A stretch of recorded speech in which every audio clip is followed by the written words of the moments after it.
Assalamualaikum warahmatullahi wabarakatuh.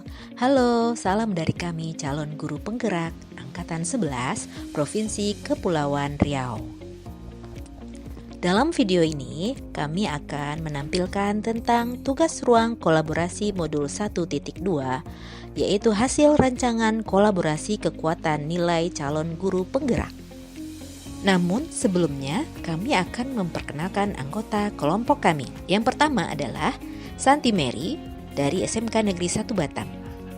Yang kedua, Rosida Sihombing dari SD Swasta Teramia Batam. Yang ketiga, Sarimah Huta Barat dari SMP Negeri 21 Batam. Pada tugas ruang kolaborasi 1.2 kali ini, kami merancang sebuah kegiatan yang menjadi representasi atas nilai yang paling kuat dimiliki oleh semua anggota tim. Ada dua tugas yang akan kami paparkan. Yang pertama, nilai yang dimiliki oleh masing-masing anggota kelompok. Yang kedua, kegiatan yang merepresentasikan kekuatan nilai semua anggota kelompok. Lalu, apa saja nilai yang dimiliki oleh masing-masing anggota kelompok kami? Yang pertama, Ibu Rosida Sihombing memiliki nilai inovatif dan kolaboratif. Sedangkan Ibu Sarimah Huta Barat memiliki nilai mandiri dan reflektif. Sedangkan Santi Mary memiliki nilai keberpihakan pada murid dan mandiri. Berikut kami paparkan tentang perwujudan masing-masing nilai yang menjadi kekuatan guru penggerak. Yang pertama, nilai inovatif yang dimiliki oleh Ibu Rosida. Beliau menciptakan suatu ide dalam model pembelajaran dengan mencari inspirasi dari media sosial. Video-video pada barcode yang tersaji di buku pegangan guru. Melakukan pembelajaran dengan diawali ice breaking dan menerapkan eksperimen dalam pembelajaran sesuai dengan kodrat zaman anak.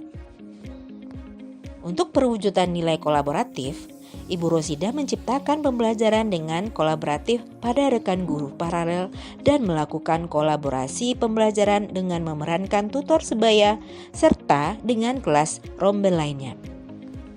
Nah, pada Ibu Sarimah Huta Barat, wujud nilai refleksi yang dimiliki oleh Ibu Sarimah adalah melakukan refleksi siswa setiap selesai pembelajaran mengenai perasaan siswa, hal yang paling disukai, ilmu pengetahuan baru yang didapat, bagian mana yang sudah paham dan atau yang belum paham. Guru melakukan refleksi setiap selesai satu tujuan pembelajaran dengan metode 4F. Selanjutnya, wujud nilai kemandirian yang dimiliki oleh Ibu Sarimah adalah beliau sering mengikuti kegiatan pengembangan diri tanpa disuruh, membeli dengan uang sendiri buku-buku penunjang pembelajaran, serta membaca dan mempraktikkannya, melihat praktik baik dari media sosial dan mengadopsi yang sesuai dengan siswanya.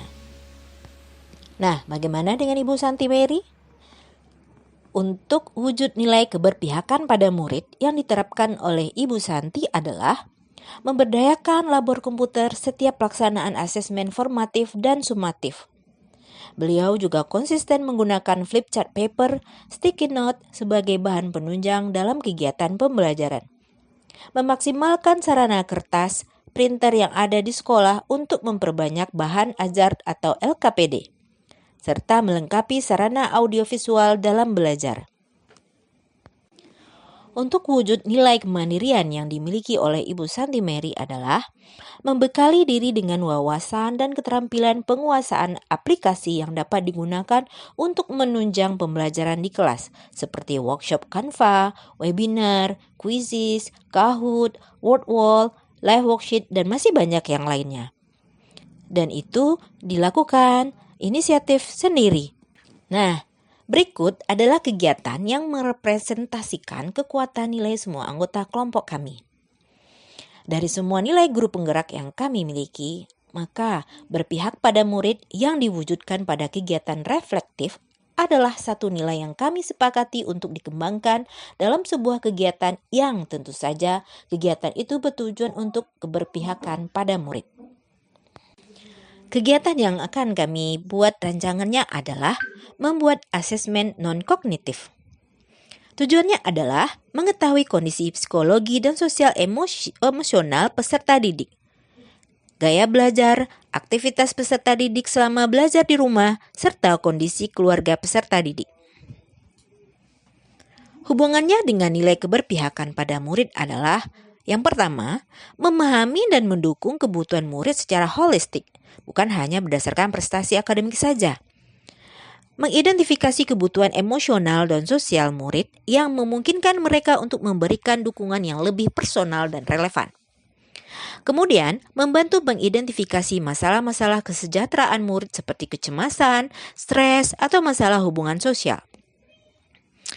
Kemudian, memungkinkan guru untuk menciptakan lingkungan belajar yang lebih inklusif dan mendukung. Dapat membuat keputusan yang lebih tepat terkait strategi pengajaran dan intervensi. Berikut tahapan kegiatan menyiapkan asesmen non-kognitif. Yang pertama, perencanaan. Identifikasi tujuan. Tentukan tujuan dari kegiatan tersebut. Apa yang ingin dicapai?